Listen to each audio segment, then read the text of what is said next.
नमस्कार, observer don पर आपका बहुत बहुत स्वागत है और मैं हूं रविंद्र। और आज हमारे साथ चंडीगढ़ में हमारे साथ मौजूद हैं श्री सतपाल जैन जी। सतपाल जी, आपका पहले ऑब्जर्वर डॉन पर बहुत बहुत स्वागत है।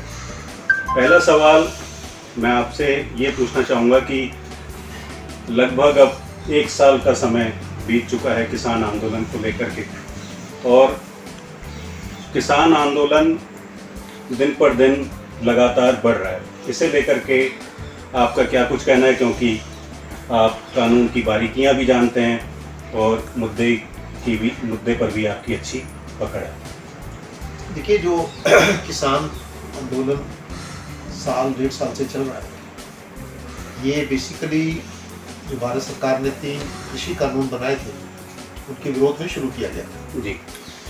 बहुत सारी बातचीत हुई किसान संगठनों के साथ, केंद्र सरकार के मंत्रियों के साथ बातचीत हुई, और बातचीत के बाद भारत सरकार ने एक संकेत अंत में जाकर दिया था जी। हम इसको साल 2 साल के लिए सस्पेंड कर देते हैं, आप आइए, बैठिए और बैठ के इसका समाधान निकाला जा सकता है। लेकिन किसान नेताओं ने इसको स्वीकार नहीं किया। लेकिन जैन साहब, सरकार की तरफ से भी तो सुप्रीम कोर्ट ने उसके बाद जी इनको अबेस पे रखा हुआ है। जी। तो अगर आप कानूनी दृष्टि से देखें, राजनीति की दृष्टि से देखें, सामाजिक दृष्टि से देखें, जिन कानूनों को लेकर ये आंदोलन चल रहा है जी, आज वो अस्तित्व में ही नहीं है सुप्रीम कोर्ट के आदेश के बाद जी। इसलिए मैं समझता हूँ कि अब आंदोलन वो इसके बावजूद भी क्यों चला के रखना चाहते हैं, क्यों करना चाहते हैं, इसके बारे में वही स्पष्टीकरण दे सकते हैं। जो चीज सुप्रीम कोर्ट ने कह दिया है कि वो अबेस में है जी, इसका मतलब वो चीज अस्तित्व में नहीं है। जैन साहब, किसानों का ये कहना है कि ये बेशक सुप्रीम कोर्ट ने ये अभी आदेश दिया है, लेकिन 2 साल के बाद या 3 साल के बाद ये कानून दोबारा आएगा तो फिर लोगों के सामने फिर वही समस्या आएगी। क्योंकि जो किसानों की जो मांग है, जो मौजूदा समय में जो मांग है, और एक बड़ा चेहरा उसमें है राकेश टिकैत, उसमें लगातार ये बोलते हैं कि सरकार की तरफ से कोई पहल नहीं हुई और सरकार की तरफ से कोई रिप्रेजेंटेटिव इस मामले को लेकर के उससे हमारी कोई सीधी चर्चा नहीं हुई। देखिए, क्या कोई कहता है, मैं व्यक्तिगत रूप उसमें तो नहीं कहना चाहता, लेकिन सारी दुनिया ने टेलीविजन पर देखा कि किसान नेताओं के साथ विज्ञान भवन में एक बार नहीं, शायद 8-10 बार बातचीत हुई जी। वो कह रहे हैं कि किसी अधिकारिक व्यक्ति ने बात नहीं की। हिंदुस्तान के बहुत ही वरिष्ठ मंत्री पीयूष गोयल जी, नरेंद्र सिंह तोमर जी, सोम प्रकाश जी और बाकी लोग उनसे लगातार बातचीत करते हैं, और बातचीत के बाद लगातार क्या सरकार ने कहा है वो भी पक्ष टेलीविजन के माध्यम से लोगों के सामने आता था, किसान नेताओं का क्या कहना है वो भी सारी जनता के सामने आता था। इसलिए कोई अगर आज ये बात कहे कि हमारे से किसी आधिकारिक व्यक्ति ने बात नहीं की, वो सत्य से परे है जी। दूसरी बात, अब ये कहना कि 2 साल के बाद फिर आएगा, 3 साल के बाद आएगा, आपकी मांग ये थी कि इन कानूनों को रद्द किया जाए जी। ये आपकी अंतिम मांग। सुप्रीम कोर्ट ने उनको अबेस में रख दिया है, जिसे हम बोलते हैं स्टे कर दिया गया जी। तो जब चीज स्टे हो जाती है इसका मतलब वो अस्तित्व में नहीं जी। तो ये समय जो बीच में था सुप्रीम कोर्ट के आदेश के बाद, साल 2 साल का, अच्छा होता अगर बातचीत के माध्यम से जी। इसका समाधान निकाला जाता, आंदोलन करने की बजाय। स्वयं भारत सरकार ने भी कहा था हम इसको साल 1.5 साल के लिए सस्पेंशन में रख देते हैं। हमने भी राजनीतिक इतिहास पढ़ा है, मैं पॉलिटिकल साइंस का विद्यार्थी रहा हूँ, आंदोलन भी पढ़े हैं, जयप्रकाश के आंदोलन में हम लोग शामिल थे, जयप्रकाश जी के, हमने सारे देखे हैं। आपका आंदोलन जिस विषय को लेकर चल रहा है जी, जब उस विषय को ही सुप्रीम कोर्ट ने चाहे साल के लिए 2 साल के लिए स्वीकार कर लिया है, फिर उसके बाद मैं समझता हूँ कि आंदोलन को चलाए रखने का कोई औचित्य नजर नहीं आता। अच्छा होता अगर किसान नेतृत्व इस समय का फायदा धरने पर प्रदर्शन की बजाय बातचीत के माध्यम से सरकार से, सुप्रीम कोर्ट से समाधान में निकालता, तो मुझे लगता है अधिक उपयोगी हो सकता है। तो मतलब कुल मिलाकर के आपका ये कहना है कि जो किसान है वो बेवजह इस बात को लेकर के, इस कानून को लेकर के धरना कर रहे हैं, या ऐसा है कि सरकार ठीक से इस कानून को लेकर के समझा नहीं पाई लोगों को? देखिए, मैं ये बात मानने को तैयार नहीं हूँ कि सरकार नहीं ठीक समझा पाई। जब ऑर्डिनेंस आए तब भी बहुत लोगों ने इसका स्वागत किया था, लोकसभा में, राज्यसभा में पर पूरी चर्चा हुई। देश के अंदर भी लगातार साल से 1.5 साल से ये पूरी तरह से चर्चा में आए हैं। सुप्रीम कोर्ट में आर्गूमेंट्स हुई तो वो भी सारी दुनिया के सामने चर्चा में आई। सरकार ने अपना पक्ष बिल्कुल सबके सामने रखा है। किसान नेतृत्व जो लोग लीड कर रहे हैं उनकी क्या मजबूरियां हैं, वो क्यों इस बात पर अपना आंदोलन स्थगित करने की बजाय इसको चालू रखना चाहते हैं, ये अधिकतर वो बता सकते हैं। लेकिन अब ऐसा लगने लगा है जैसे कुछ नेता, देश के कुछ नेता, मैं किसी का नाम नहीं लेता, किसी को दोष नहीं दिलाता, जिनको इस बात में अधिक दिलचस्पी है कि आंदोलन चलता रहे बनिस्बत इस बात के कि इस आंदोलन का कोई समाधान निकले। ऐसा भी कुछ है कि यार शहर में कुछ दंगा लगता आने वाले समय में चुनाव है, तो इसको भी मद्देनजर में रख करके चुनाव हरियाणा और पंजाब में आने वाले समय में, पंजाब में तो 7 महीने के बाद होने वाला है, उसके बाद हरियाणा में चुनाव होगा, तो उसका भी असर या उसको प्रभावित करने के लिए आपको ऐसा लगता है कि किसान आंदोलन चल रहा है? अब देखिए, किसान नेता कि क्या उनके मन की मंशा है ये तो वही बता सकते हैं। लेकिन एक बड़ी आश्चर्यजनक चीज सामने आई है कुछ दिनों में कि उन्होंने अपनी बैठकें करके राजनीतिक दलों से ये कहा है कि आप चुनाव प्रचार नहीं करेंगे। भाजपा का तो वो विरोध कर ही रहे हैं। अब मैं नहीं समझता कि अगर किसी का भारत के संविधान में विश्वास है, जो संविधान आपको अपनी बात कहने का, बोलने का, आने जाने का अधिकार देता है, उस अधिकार से आप वंचित करना चाहते हैं, उसका क्या कारण हो सकता है?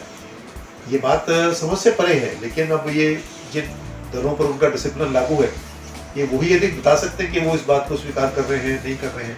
लेकिन बहुत अजीब लगता है जी। एक वकील के नाते भी, राजनीति शास्त्र के विद्यार्थी होने के नाते भी, एक राजनीतिक कार्यकर्ता होने के नाते भी मैंने पहली बार सुना है कि कोई आंदोलनकारी चुनाव अभियान से राजनीतिक क्षेत्रीय भी राष्ट्रीय पार्टियों को रोक रहे हैं और पार्टियां उसको स्वीकार कर रही हैं। अब ये अपने आप में एक ऐसा विषय है जिस पर आने वाले दौर में शोधकर्ता अध्ययन करेंगे और बताएंगे कि भी ऐसी स्थिति क्यों पैदा हो रही है। लेकिन ये दुर्भाग्यपूर्ण है। जैन साहब, यूपी में चुनाव आएगा, पश्चिमी उत्तर प्रदेश सबसे ज़्यादा प्रभावित है, गन्ना बेल्ट सबसे ज़्यादा प्रभावित है इस पूरे किसान आंदोलन को लेकर के।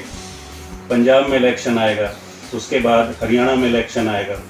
तीनों जगह किसानों का वर्चस्व माना जाता है और ये भी माना जाता है कि एक बहुत बड़े तबके को पूरा किसान प्रभावित करता है, और क्योंकि देश भी किसानों का ही है।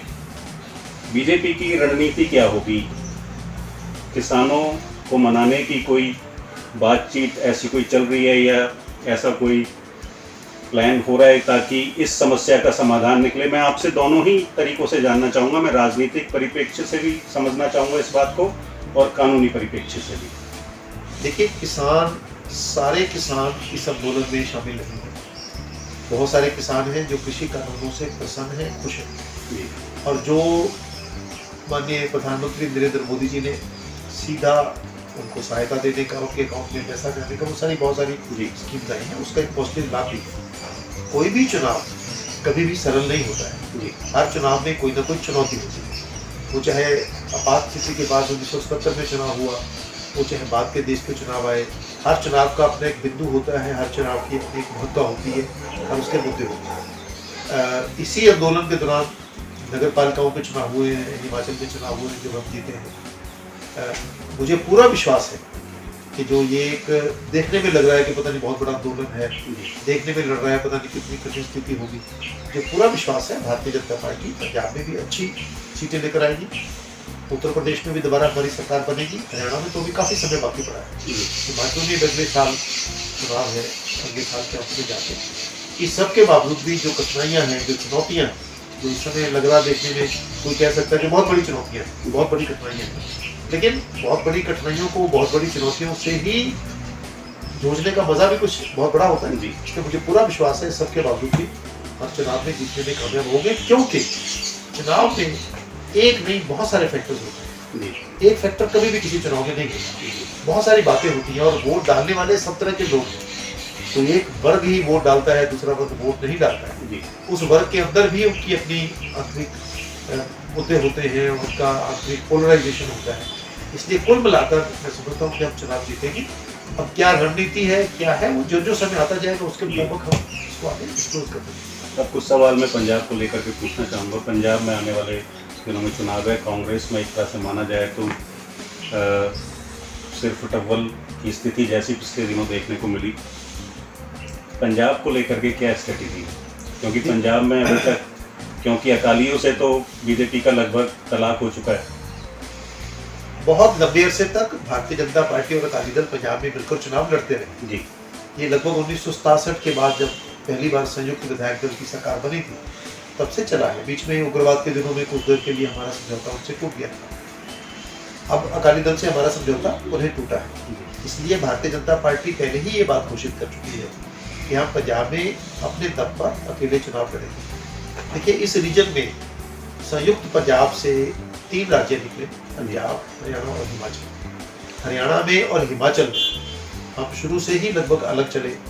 हरियाणा में तो लगभग 7-8 साल पहले अलग आए, जिसका अच्छा परिणाम ये निकला है कि हम वहाँ की मेजर पार्टी बनकर निकले। पंजाब में हम रीजनल पार्टी के साथ चल रहे थे, लेकिन अब अकेले लड़ने का निर्णय हुआ है।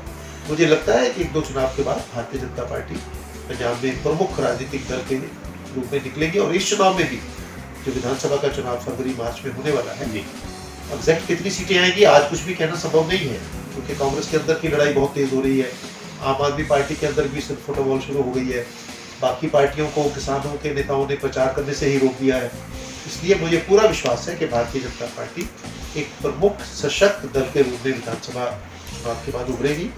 सरकार किसकी बनती है, हम कह रहे हैं हमारी सरकार बनेगी जी, और हमें विश्वास भी है कि हमारी सरकार बनेगी। लेकिन मैं समझता हूँ कि इस अवसर का फायदा उठाकर भारतीय जनता पार्टी अकेले चुनाव लड़ेगी और फिर एक राष्ट्रीय दल के रूप में पंजाब में भी उभर कर आएगी, मुझे ऐसा विश्वास है जी। तो ये थे हमारे साथ सतपाल जैन जी, जो बता रहे थे कि जो किसान आंदोलन है वो लगभग एक तरफा आंदोलन है और सरकार की तरफ से ना इस कानून को समझाने में देर हुई है, ना ही इसे लागू करवाने में। हालांकि अब ये सुप्रीम कोर्ट के आदेश के बाद होल्ड पर है। और वहीं पंजाब की राजनीति को लेकर के भी सतपाल जैन साहब ने कहा कि हम आने वाले चुनाव में अच्छा प्रदर्शन करेंगे। ऑफ द डॉन के लिए मैं रविंद्र कुमार